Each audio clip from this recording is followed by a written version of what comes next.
ஐந்து கரத்தினை ஆனை முகத்தினை இந்தின் இளம்பிறை போலும் எயிற்றினை நந்தி மகந்தனை ஞான கொழுந்தினை புந்தியில் வைத்தடி போற்றுகின்றேன். என் அருமையான உறவுகள் அத்தனை பேருக்கும் ஆனந்த வணக்கம். தனம் தரும், கல்வி தரும், ஒரு நாளும் தளர்வறியா மனம் தரும், தெய்வ வடிவம் தரும், நெஞ்சில் வஞ்சமில்லா இனம் தரும், நல்லனவெல்லாம் தரும் அன்பர் என்பவர்க்கே கணம் தரும் பூங்குழலால் அபிராமி கடைக்கண்களை. அபிராமியுடைய கடைக்கண் பார்வையினால் உங்கள் அனைவரையும் சந்திக்கிறேன். இந்த தலைப்பு ரொம்ப மிக முக்கியமான தலைப்பு. இதை பற்றி தான் நாங்கள் பேச வந்திருக்கிறோம். இதை மிஸ் பண்ணாமல் பாருங்கள், இதை ஸ்கிப் பண்ணாமல் பாருங்கள். நம்ம சேனலை பொறுத்த வரைக்கும் இது ஏதோ என்னுடைய சுயநலத்திற்காக இந்த விஷயங்கள்லாம் நாங்கள் செய்யலை. உங்களோட நாங்கள் ஏதாவது ஒரு விதத்தில் கனெக்ட் ஆகிட்டே இருப்போம். என்னை பொறுத்த வரைக்கும் நான் உங்களோட ஒரு விதத்தில் கனெக்ட் ஆகிட்டே இருப்பேன். நீங்கள் வேணால் நல்லா பாருங்கள்.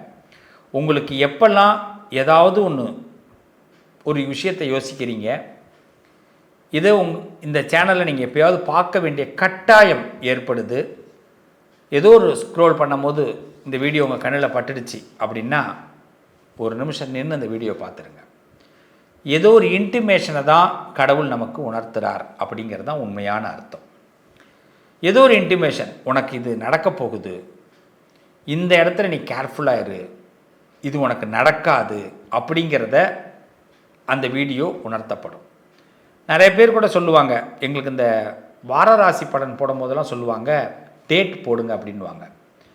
டேட் அப்படிங்கிறது நீங்கள் நினைக்கிற மாதிரி அந்த வாரத்தில் தான் நாங்கள் அதை சொல்கிறோம். அந்த வாரத்தை தான் நம்ம பார்க்கணும். இந்தந்த வாரத்தில் பாருங்கள். சப்போஸ் நீங்கள் தவறி ஒரு வாரத்தில் நீங்கள் அதை பார்த்தா கூட அது உங்களுக்கு எச்சரிக்கைப்படுத்துகிற ஒரு விஷயமாக இருக்குமே தவிர அது உங்களுக்கு சம்பந்தப்படாத விஷயமாக இருக்காது. கடவுள் உங்களோடு நிழலாக என்னை தொடர்பு கொள்ள வைப்பார். நம்புங்க என் உறவுகளே. இது ஒரு வியாபார ரீதியாக இதை பார்க்க வேண்டாம். நம்ம லைஃப்பில் ஏதோ ஒரு விஷயம் நம்மளை நிழலாக தொடருது. ஒரு மர்மம் நம்ம வாழ்க்கையில் இருக்குது, நம்ம குடும்பத்தில் ஒரு மர்மம் இருக்குது, நம்ம வாழ்க்கையில் ஒரு மர்மம் இருக்குது. இல்லைன்னா நம்ம ரொம்ப யோசிக்கிறோம் ஒரு விஷயத்தை சக்ஸஸ் பண்ணுறதுக்கு, ஆனால் எங்கேயோ ஒரு தடை இருக்குது. அது என்ன மர்மம்? இந்த மர்மத்தை நம்ம முதல்ல தெரிஞ்சுக்கணும். இந்த மர்மம் விலகினா மட்டும்தான் நம்ம வாழ்க்கையில் நல்ல ரிசல்ட். நம்ம எத்தனையோ பேர் வாழ்க்கையில் நிறைய முயற்சி பண்ணுறோம், கடுமையாக உழைக்கிறோம், கடுமையாக என்ன சொல்லுவோம், ஹார்ட் ஒர்க் பண்ணுறோம். ஆனால் அந்த அளவுக்கு ஒர்த்து ஒன்றுமே இல்லை. யாரோ திடீர்னு சில விஷயத்தை தட்டி பறித்து போய்கிட்டே இருக்கிறோம். அப்படி பாவப்பட்ட ராசியா நம்ம ராசி? அப்படி பாவப்பட்டவர்களா நம்ம? அப்போ நம்ம குடும்பத்தில் ஏதோ ஒரு மர்மம் இருக்குது. இந்த மர்மத்தை நாம் தெரிந்து கொள்ள வேண்டும் ஒவ்வொரு ராசிக்காரர்கள். வாங்க ஒன்றையும் பற்றி பேசுவோம், தெளிவாக பேசுவோம். நிச்சயமாக உங்கள் வாழ்க்கையில் மர்மம் விலகும், குடும்பத்தில் நல்லது நடக்கும், நீங்கள் ஆசைப்படுறது நிச்சயம் நடக்கும். நம்புங்க.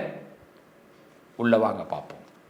அடுத்தவர் துன்பத்தில் தலையிட்டு இன்னொருத்தனும் நல்லா இருக்கணும் அப்படின்னு ஆசைப்படக்கூடிய கன்னிராசிக்காரர்களே, ஒருத்தன் வழி கிடைக்காம தடுமாறிக்கிட்டு இருக்கிறவனுக்கு, உதவி கேட்குறவனுக்கு வழியை கொடுத்து அது வழிக்கு செலவுக்கும் வழிகாட்டக்கூடியவர்கள் கன்னிராசிக்காரர்கள்.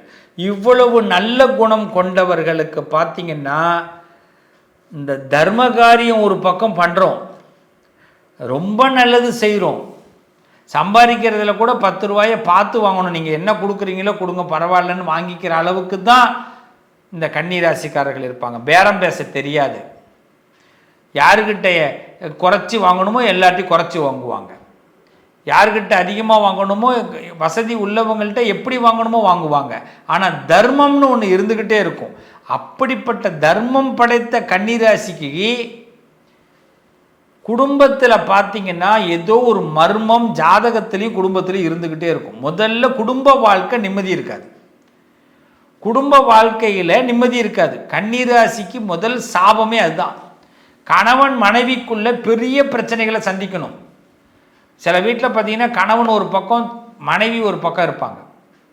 சில வீட்டில் கணவன் மனைவியை கண்டுக்க மாட்டாங்க, மனைவி கணவனை கண்டுக்க மாட்டாங்க. அப்படி இருந்தால் தான் குடும்ப வாழ்க்கையே நல்லாயிருக்கும் கன்னிராசிக்கு. அப்படின்னா முன்னேறுறாங்கன்னு அர்த்தம்.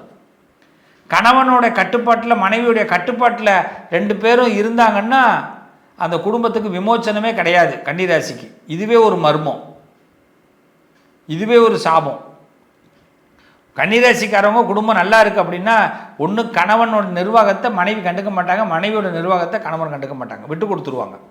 நீ எப்படியோ நல்லா இரு, நம்ம குடும்பத்துக்கு அவமானம் இல்லாமல் இருந்தால் சரிதான், வருத்தம் இல்லாமல் இருந்தால் சரிதான் அப்படின்னு. ஆனால் பீட் பண்ணணும்னு நினைப்பாங்க. நான் என் புருஷனை கைக்குள்ளே போட்டுக்கணும், என் பொண்டாட்டியை நான் கைக்குள்ளே போட்டுக்கணும்னு நினச்சாங்கன்னா அதோட அந்த கதை குடும்ப வாழ்க்கை முடிஞ்சுது. இது கன்னிராசிக்கு தொடராது. நிறைய இடத்துல பார்த்தீங்கன்னா பேச்சுலர் லைஃப் வாழ்வாங்க கன்னிராசிக்காரர்கள். இல்லற சன்னியாசிகள்னு பேர். இல்லறம்லாம் இருக்கும், ஆனால் சன்னியாசம் பக்கத்துலேயே இருக்கும். சார் வெளியில் சார் பத்திரிக்கையில் தான் சார் பேர் போட்டுப்பாங்க, வீட்டுக்குள்ளால ஒன்றும் கிடையாது. இதுதான் கன்னிராசி. இப்போ கன்னிராசிக்காரர்கள் பார்த்தீங்கன்னா உண்மையிலேயே நிறைய பேர் சொல்லுவாங்க, சார் எல்லாமே மாறிக்கிட்டு இருக்கு சார், ஆனால் நிம்மதி மட்டும் வரல சார். எதுவுமே நிரந்தரமாக இல்லை. குடும்ப வாழ்க்கையில் எதையாவது ஒன்று நிரந்தரமாக இருக்கும்னு நான் நினச்சி நம்பி போகிறேன் சார். குடும்பத்திலேயும் சில விஷயம் நிரந்தரமாக இல்லை. சில பேர் குடும்ப வாழ்க்கையும் நிரந்தரம் இருக்காது, மாறி மாறி போகும். ஆமாம், இந்த நிரந்தரம்ங்கிறது குடும்ப கன்னிராசி நிம்மதியாக ஒரு 15 நாள் இருந்தேன் சார், அடுத்த ஒரு 15 நாள் நிம்மதியாக இருக்கானா இருக்க முடியாது. இதுதான் அந்த குடும்பத்தில் ஒரு மர்மம் இருக்குன்னு அர்த்தம். ஏதோ ஒரு ஊழ்வினை நம்மளை கவ்வி இருக்கு. ஏன்னா சுக்கிரன் ஆட்டி படைக்க நமக்கு எல்லாமே அழகு ஆசை தான். அந்த ஆசையை ஆண்டவன் கொடுக்குற மாதிரி கொடுத்து கொடுத்து கொடுத்து கொடுத்து கெடுப்பான். நம்மளே வெறுத்து போயிடுவோம். இதை செஞ்சால் நல்லா இருப்போமா, அதை செஞ்சால் நல்லா இருப்போமா, இப்படி போனால் நல்லா இருப்போமா, அப்படி போனால் நல்லா இருப்போமா, அவனுக்கு புண்ணியம் பண்ணி பார்ப்போம், இவனுக்கு புண்ணியம் பண்ணி பார்ப்போம், ஆடா போடா புண்ணியமே வேணாண்டா அப்படின்னு நினைப்போம். அப்பயும் புண்ணியம்தான் பண்ண தோணும்.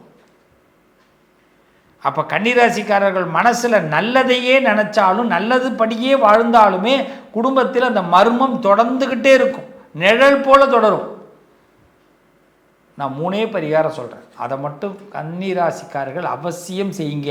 வேற உங்கள் குடும்பத்தில் இருக்க மர்மம் விலகும், உங்கள் ஜாதகத்தில் இருக்க மர்மம் விலகும். உங்கள் ஜாதகத்தை முதல்ல உங்களுக்கு ஊழ்வினை இருக்கான்னு தெரிஞ்சுக்கிங்க, கர்ம வினை இருக்கான்னு தெரிஞ்சுக்கிங்க. ஒரு தடவை கண்டிப்பாக ராமேஸ்வரம் போய் ராமநாத சுவாமி பர்வதவர்தினியை தரிசனம் பண்ணிட்டு வாங்க. முதல் விஷயம், கந்தகுரு கவசம்னு சொல்லுவாங்க. சஷ்டி அன்னைக்கு கந்தகுரு கவசம் 6 தடவை படிங்க, 6 தடவை படிங்க. அன்னைக்கு என்ன வேலையாக இருந்தாலும் சரி தூக்கி அப்படி ஓரங்கட்டி வச்சிருங்க. அமாவாசை கழித்து 6வது நாள் சஷ்டி. வளர்பிறை சஷ்டி எடுத்துக்கணும், தேய்பிறை சஷ்டி இல்லை.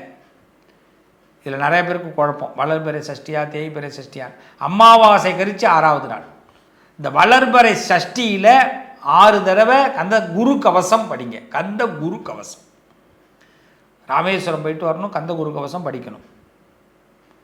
இது இல்லாமல் உங்கள் உடன் பிறப்புகள் சகோதரிகள் உங்களுக்கு சார் எனக்கு நான் ஒண்டி கட்ட சார், சகோதரியே கிடையாதுன்னா சித்தப்பா மக்கா பெரியப்பா மக்கா இருப்பாங்க. குடும்பத்தில் பெண்கள், நம்ம குடும்பத்தில் பிறந்த அம்மா, உங்கள் வீட்டில் உங்கள் அம்மா அழக்கூடாது, சகோதரி அழக்கூடாது.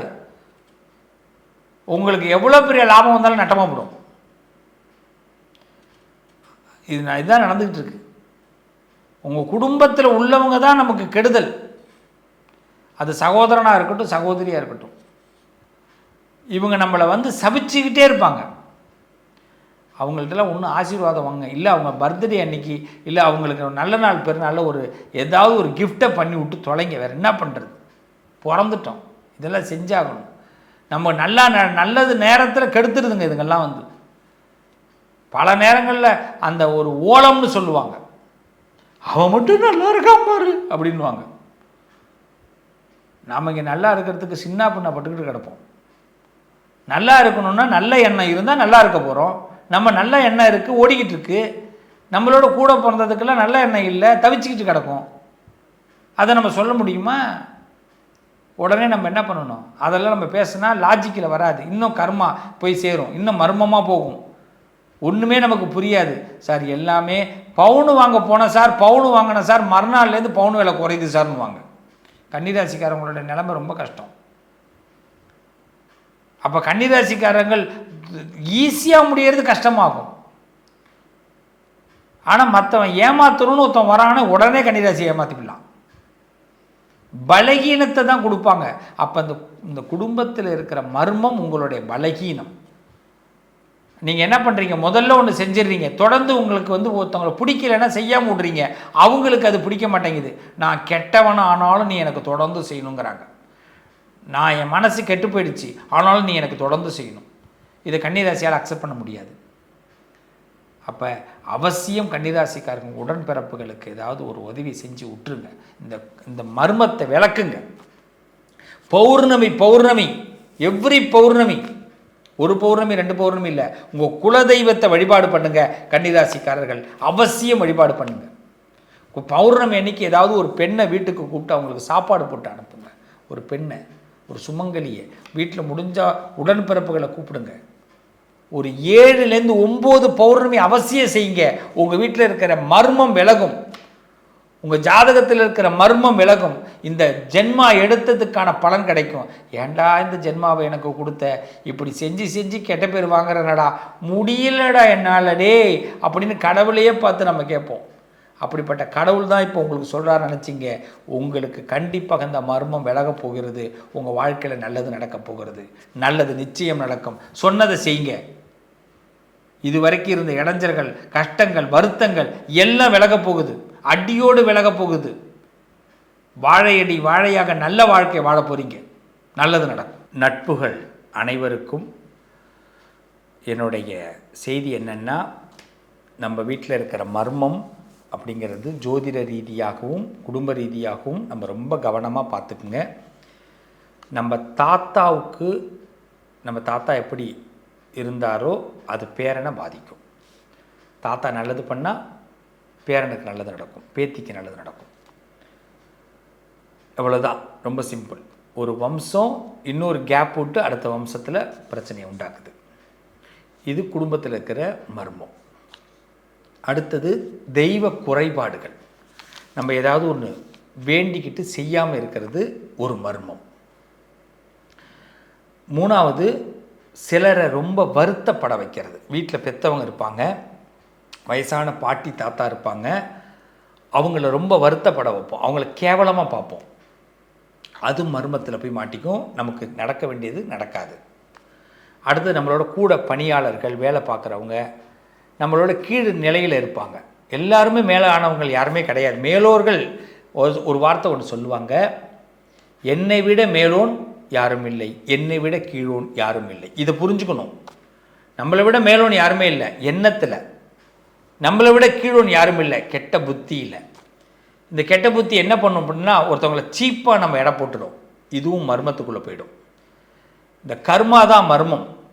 இந்த வாழ்க்கையில் இந்த மர்மம் என்ன பண்ணும் அப்படின்னா, நிறைய இது மாதிரி நம்மளை போட்டு சொதப்பிடும். இந்த மர்மங்களை நீக்கிறதுக்கு நீங்கள் தெரிஞ்சிக்க வேண்டிய ஒரே ஒரு விஷயம், எல்லாருக்கும் மரியாதை கொடுப்போம், யாரையும் அலட்சியப்படுத்த வேண்டாம், யாரையும் அவமானப்படுத்த வேண்டாம். இன்னிலிருந்து நாம் எல்லாரும் ஒரு சபதம் எடுத்துப்போம், இந்த பிறவியில் இந்த ஜென்மாவில் நாம் நினச்சதை நடத்தணும். இது ஒன்று தான் நமக்கு பலன். இது செய்யறதுக்கு ஒவ்வொரு பௌர்ணமியும் உங்கள் வீடுகளில் கண்டிப்பாக நீங்கள் செய்ய வேண்டிய பரிகாரம், ஒவ்வொரு பௌர்ணமி உங்கள் வீட்டில் குத்து விளக்கு ஏற்றி அபிராமி அந்தாதி பாராயணம் எல்லாரும் படிங்க. 101 பாட்டு. நிச்சயமாக உங்கள் வாழ்க்கையில் மிகப்பெரிய அற்புதம் நடக்கப் போகுது. நீங்கள் அபிராமி அந்தாதி படிங்க, அதோடைய பலன் மிகப்பெரிய நல்ல மாற்றத்தை கொடுக்கும். அபிராமி அந்தாதியை படிச்சுட்டு, கலையாத கல்வி, குறையாத வயது, கபடு வாராத நட்புன்னு அந்த அபிராமி பதிகத்தில் ஒரு பாட்டு, அதையும் எடுத்துட்டு, சகல செல்வங்களும் தரும் இமயகிரிராசதனையேன்ற பாட்டு, அதையும் அந்த பதிகத்தையும் படிங்க. வாழ்க்கை நன்னா இருக்கும். உங்கள் வீட்டில் இருக்கிற மர்மங்கள் விலகும். உங்கள் வீட்டை டெய்லி விளக்கேற்றுங்க. வீட்டில் விளக்கேற்ற மனசில் வெளிச்சம் ஏற்படும். மனசில் வெளிச்சம் ஏற்படும், உங்கள் வீட்டில் மர்மம் நீங்கும். கண்டிப்பாக நம்பிக்கையை தளர விடாதீங்க பிள்ளைங்களாம், நல்லா இருப்பீங்க. மீண்டும் உங்களை அடுத்த பதிவில் சந்திக்கிறேன். இந்த பதிவு உங்கள் எல்லோருடைய வாழ்க்கையில் இருக்கக்கூடிய மர்மத்தை நீக்க நானும் பிரார்த்தனை பண்ண போகிறேன். அதனால் உங்கள் வாழ்க்கையில் ஏதாவது ஒரு சிரமம் இருக்குது, ரொம்ப கஷ்டம் இருக்குது, எனக்கு இந்த மர்மம் எனக்கு புரியவே இல்லை அப்படின்னு நினைக்கிறவங்க ஜாதகம் பார்த்து அதுக்கு பிராயச்சித்தை பண்ணிக்கிங்க. ஆனால் கண்டிப்பாக சொல்கிறேன், கடவுள் உங்களை கைவிட மாட்டார். என் உறவுகளை, என் நண்பர்களை, என் சகோதரர்களை கடவுள் கைவிட மாட்டார். இந்த பதிவு பார்க்குறவங்களுக்கு சகல தெய்வங்களும் உங்களுக்கு அனுகிரகம் பண்ண போகுது. உங்கள் குலதெய்வம் அனுகிரகம் பண்ண போகுது. அந்த அபிராமி அனுகிரகம் பண்ண போகிறான். நல்லது நடக்கும்.